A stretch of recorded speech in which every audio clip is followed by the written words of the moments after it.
চকরিয়ার হাতের কাজের ভুবনে আরও একটি নতুন রান্নায় আপনাদের সবাইকে স্বাগতম। রোজ রোজ একই নাস্তা খেয়ে যারা একঘেয়ে বোর ফিল করছেন তাদের জন্য আজকের রেসিপি তৈরি করে দেখাবো ব্রেড টোস্ট। তবে এই রেসিপিটি ভিন্ন পদ্ধতিতে শেয়ার করেছি। আশা করছি বরাবরের মতো আপনাদেরও এই রেসিপিটি ভালো লাগবে। কয়েকটা ব্রেড নিয়ে মাঝখানে কেটে নিয়েছি পেঁয়াজ, কাঁচামরিচ, টমেটো, ধনেপাতা।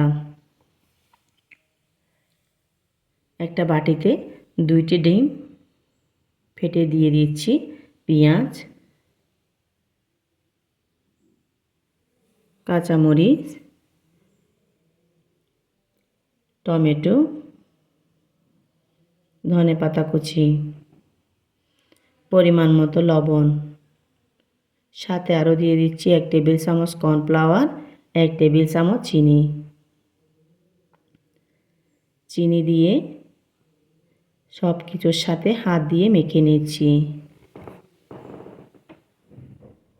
এবার দিয়ে দিচ্ছি সামান্য পানি দিয়ে চামচ দিয়ে আরও একটু মিশিয়ে নিচ্ছি। এদিকে চুলায় প্যানে সামান্য তেল দিয়ে তেল গরম হয়ে এলে ডিমের মিশ্রণে ব্রেড ডুবিয়ে গরম তেলে দিয়ে দিব। ব্রেড বা পাউরুটির উপর ডিমের মিশ্রণ বেশি করে দিয়ে দিব। ব্রেডের নিচের অংশটা হালকা ব্রাউন কালার হলে ওই পাশ উল্টিয়ে ডিমের মিশ্রণ আরও বেশি করে দিয়ে দিব।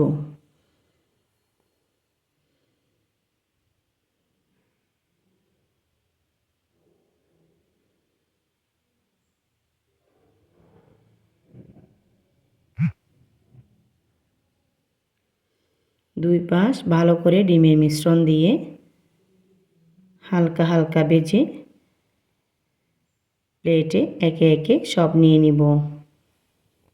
এই ব্রেড অনেক রকম করে ভাজা যায়, তবে এভাবে ঝাল মিষ্টি ভাজা ব্রেড খেতে দারুণ লাগে। বাচ্চাদের টিফিনে দিলে বাচ্চারা বেশ মজা করে খাবে। সকালে বা বিকেলে চায়ের সাথে এই ঝাল মিষ্টি ব্রেড থাকলে বেশ জমে যায়।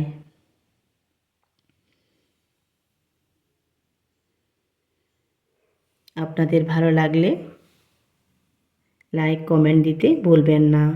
সবাই অনেক ভালো থাকবেন। আবারও কথা হবে নতুন কোনো ভিডিও নিয়ে। আজ এ পর্যন্ত। আল্লাহ হাফেজ।